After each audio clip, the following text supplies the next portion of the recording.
The message behind this video will sting a little, but once you apply the principles with this message, it will be one of the most freeing things you've ever experienced. Because what I'm going to be doing today is explaining that every spiral that you have is entirely your choice. Every decision that you make that pushes your manifestation back through spiraling, through sending multiple texts, through sending paragraphed emails begging for their attention, and so on, is all a choice that you have made. Now, if it's a choice you've made, we can make an equal and opposite one, which is what I want to do today in this video. So if you're ready to bring yourself out of spirals much sooner and stop them from having such drastic effects on your life, then this is the video for you. And I look forward to taking you through this journey of ego death. But for now, drop me a like and a comment on this one to push it out on the algorithm to help me help more people. Subscribe to the channel if you haven't already. And if you want tailored advice to your situation, so you can stop the guesswork of YouTube videos, head down to the comment section or the description, because there's my website where I offer one-to-one services. But for now, let's get into this. So like I said, your spirals are a choice. Now I will give you and me the benefit of the doubt that the initial 10 seconds or so may be a very natural and very healthy reaction to what is. You are not a robot, you are a human. And therefore, you will have reactions to things. Things will hurt your feelings, you will feel a certain way about certain things. But after that first few seconds, it becomes a choice to keep reliving it. Yes, the choice is advocated by our human ego, but we are in control of our ego, not the other way around. The only reason why it feels like we're not is purely because for most people, they do not test their ego, they do not control their ego, they let their ego control them, and thus they have been in the passenger seat their entire life, never taking control. But in the grand scheme of things, yes, your ego is yours to control. See your ego like a child and see yourself like an adult. We've all seen those adults, those parents that are run by their children. They should be the one in charge. They should be the one setting the rhythm, setting the boundaries, setting the discipline, but they don't. And their child runs rampant, does whatever it wants, and creates an absolute mess. That's what most of us do with our ego. We should be in control, but we let the ego take control, and we just go, oh, well, I guess I've got to go with it to keep it happy. This is why your spirals feel endless. This is why they feel so common to have. This is why it feels like you just can't bring yourself out of them. First, sort of 10 seconds or so, natural reaction, perfectly normal. You've received bad news or a bad experience. Your body is absorbing that information and processing it. After that, you're making the choice to go back to it, or shall I say more accurately, making the choice not to stop your ego from going back to it. This is why it feels so difficult, because the ego is using what is happening to process and reprocess the information and how they tailor to your stories. This is why some people will care drastically about some things, but not anything else. And flip side, I get left on read by someone I have a crush on. I couldn't care less. You, on the other hand, that may be the end of the world for you. But me, I might be having a conversation with someone, and if they didn't, take interest in what I was saying, that would really bug me. Whereas you, it may not. It's our internalized stories. For me, I see it as, oh, well, your loss if you don't want to talk to me, if they leave me on read. But if I'm talking about something that's actively interesting, to me at least, and they don't at least engage me a little bit, on the basis of they're not super busy. If Katie was like really, really, really busy and I'm trying to yap about something, I don't expect her to take note. But if she's just chilling and doesn't take interest in what I'm saying, it makes me feel that what I say has no value. Targets my internalized stories. If you have found value in this video so far, be sure to drop me a like and a comment to let me know. Subscribe to the channel if you haven't already, and be sure to click that bell icon so you don't miss any future videos. But now, let's get back to this video. So with whatever is coming up, how you respond to it, or how your body naturally responds to it, or how your ego tries to respond to it, is purely as a result of internalized stories. And this is the first way to understand how to bring yourself out of these spirals. a story that you have internalized is being affected by something on the external.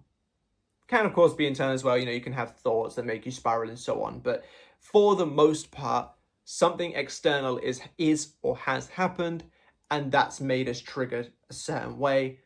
It's those internalized stories. If someone was to call me poor, I would absolutely laugh it off because I'm not poor. I'm actually doing very well financially, so I don't identify with that story. If someone was to call me short, while it doesn't bother me because I've come to terms with it, that may have bothered me before because I'm only 5'7", I'm a short king. Because I identify with the height more than I identify with the finances. You will identify with certain stories more than you do others. So by understanding that it is purely just your internalized wounds being pressed, this helps us understand where to go forward. And by that, I of course meaning resolving the inner conflict. If a wound that is internal has been hurt, no amount of the external will help besides something doing the very opposite of what initially triggered it. For example, and I'm not advocating you look for the external, I'm just saying nothing on the external will solve it besides the complete opposite. But for example, if I've been left on red, the only thing as far as the 3D is concerned that will help me is if they then message. And even then, and I'm sure you've experienced this, it would not be enough because we will then go, well, why'd you leave me on red? Because that wound has been hit. We need an answer to why we have been hurt by them. We need clarity because the ego cannot stand the unknown. This is why many people never break out of comfort zone. This is why we can seem to never let go of our fears. Or no matter how much we try to push ourselves, trying to do something that we fear can be very difficult. The ego, the limbic system, hates the unknown because with the unknown comes a lack of familiarity, which is a lack of comfort, which to us, biologically and as far as the ego is concerned, means a lack of safety. So, you've had something happen. A wound has been triggered.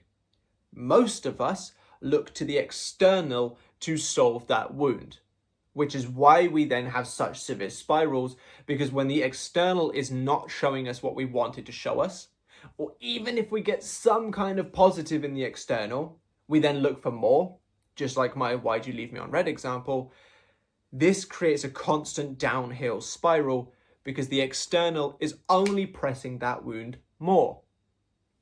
If I have the feeling of not being good enough, that's hit by being left on red, and then I'm constantly checking my phone to see if they finally messaged me again, or I'm crying thinking about all the times this person's made me feel that way, I'm just pressing harder and harder and harder on that wound, which is why it feels like you cannot bring yourself out of that spiral, and it can take hours, sometimes even days. And often, one of the only ways that you can bring yourself out of this by a complete negative downfall is through a complete cry and release. Now, why is that? Well, aside from the hormone releases that happen when we do cry, with crying also comes a false surrender. We've just given up. In that moment, we've just gone, you know what, this is what it is. I feel this way, it feels awful. We're accepting what is. Now, accepting what is part of a different string of how to deal with the 3D reality, which I have other videos on, and I can make another video on if you would like me to, but we won't go down that string just for this because it would make this video exceptionally long. But hopefully that's given you an understanding as to why the spirals seem so intense. The spirals seem like you just can't bring yourselves out of them because you're looking at the 3D reality to resolve that spiral. And even if you do get some kind of resolution, because the ego has been hurt, because that wound has been pressed, it's not enough. Now, like I started to touch on a little bit earlier, the wound is internal. So what does that mean? What do we actually do to bring ourselves out of these spirals? Well, first and foremost, we need to get the ego to shut up. The ego is part of you. So never hate it, never berate it, never be mad at yourself for the ego creeping in, because it's part of you. Accept it as part of you and accept that all it is trying to do is keep you safe.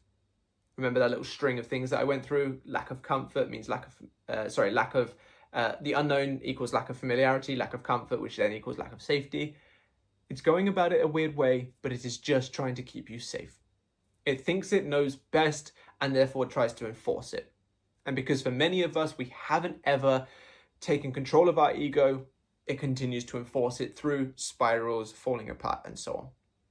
But just like a child, the ego thinks it knows best, but very little does, so you have to guide it.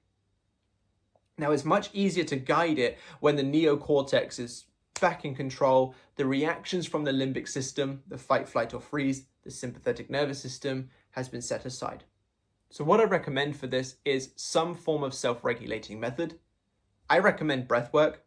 There are a multitude of different ways, but the one that I find to be really good for spirals is in for 4 seconds, hold for 4 seconds, out for 4 seconds, in through the nose, out through the mouth, and try to imagine yourself breathing in peace and breathing out the stress. And I'll do that until I feel a bit better. But what this does, the fight, flight, or freeze, the sympathetic nervous system, is associated with quickened heart rate, foggy thinking, shallow breathing, and a bunch of other things, but those are the common ones that we can experience across the board. So by practicing conscious deep breathing, we aid in getting ourselves back into the parasympathetic nervous system, which is associated with rest and digest, relaxation, peace, calmness, and so on. So by doing so, we place ourselves in a better state of consciousness and better state of being, which gets our mind and body back in cohesion. If you found further value in this video, but you would like some tailored advice specifically to your situation, so you can stop all the guesswork of using YouTube's generalized content, head down to the comment section or the description once you've watched this video and check out my website, because there I have one-to-one services designed specifically to do that with you. I look forward to working with you, but for now, let's get back to this video. From this place, we can then guide our ego back to a more comfortable position. For example, and I will advocate this and I do it myself, speak to your ego. You could quite literally just say, look, hey, I understand that this spiral is an attempt to keep me safe, but it is only hurting me further. So from now, let me go and do something more beneficial. I appreciate your help. I have spoken to myself like that, or to my ego, for want of a better term, like that. I recommend you try it too. And then once you've got your body and mind back in cohesion, once you've got your ego soothed, understanding and speaking to it, saying, look, I hear you. I hear how this makes me feel not good enough. This really does suck, and I feel that. I understand that. But it doesn't help me to dwell in it. What will help me is doing something constructive. And constructive could mean some affirmations if that makes you feel better. It could mean going for a nap. It could mean dropping and doing 30 push-ups. It could mean just getting on with your business or something of the sort. But what the intention behind this is basically to do something with that built up energy. Because while we've calmed the body and mind down, we probably have a lot of internalized feelings and energies that are just built up. Could be resentment, could be guilt, could be anger, could be sadness, but there's something most likely sat in you. Using that energy, transmitting it, putting it towards something can help flush it out. Cold shower. That helps get you back into the parasympathetic nervous system as well, believe it or not. But do something with that energy. And what this will do is it will help release, push out, remove those tensions that have been built up, allowing you to go forward more effectively, resolving the wound. So everything up to this point has been to open you up to be able to resolve the wound. If you feel not good enough, write down a few ways where you've been proven that you are good enough. Or if you feel like, this person doesn't love you, write down a couple of ways where they do, or think about a couple of memories where they've really shown you that you are. Or go and interact with other people that make you feel good enough, make you feel loved, and so on. And what this will do is it helps show your mind, your ego, that the internalized story of not being good enough is in fact not entirely true, because here's a list of evidences. And with that, if you would like to, of course, you could do some affirmations or something to help with the actual story itself. But what this is going to do, this way of using previous evidence to suggest where that story is incorrect, is it helps your mind go, actually, maybe this isn't the case. Maybe I am good enough, and maybe they just left me on red because their phone died or something like that.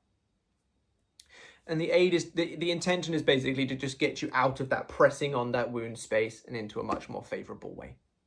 Of course, I've had to generalize with the example here because I can't tailor it specifically to you without knowing your situation, which is why it would benefit you to sign up for my, one-to-one services in that respect.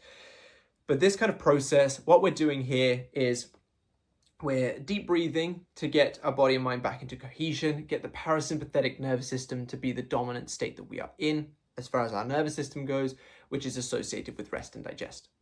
With speaking to ourselves and our ego kindly and understanding what it is trying to do and give it the appreciation that it deserves. Because while it may not be nice to experience, it is just trying to keep you safe from further mental, emotional, physical, or spiritual harm, which I think is a very commendable part of it. So thank it, be appreciative of it, and so on. Do something constructive to release the energy so those pent-up energies are not stuck internally, and then do something constructive regarding those stories. If you can do this, and it will take some practice, I'm not going to say that you can do this once and then that's it, Bob's your uncle, you're never going to have a spiral again. But if you can do this kind of general process tailored towards your situation, of course, consistently, you will find that your spirals last very little. You'll have more control over your ego, so they will come up less frequently, and you'll just generally have a better time of staying in control of your ego, in control of your mind, in control of your internalized stories. And this, ladies and gentlemen, is how you can overcome spirals so they don't affect your manifestation negatively, but in fact actually positively impact it. I know it sucks to hear that any delay that you've had, any spiral that you've had, any given into it that you've had is a choice you have made. But from now, you can make a choice to go the opposite way and save your manifestation. If this has helped you, drop me a like and a comment to let me know. Subscribe to the channel if you haven't already, and be sure to click that bell icon. If you would like tailored advice so you could stop the guesswork of using these generalized examples, I do have one-to-one services where I can help that. I also have memberships that offer hundreds of exclusive videos, free worksheets, discounts, me affirming for you, calls with me, and so on. I have the courses available, the full Manifest Your Specific Person course and the full Self-Concept course, or the Academy, where you can get all of that and more available on my website. But for now, thank you for being here, and I'll catch you in the next one.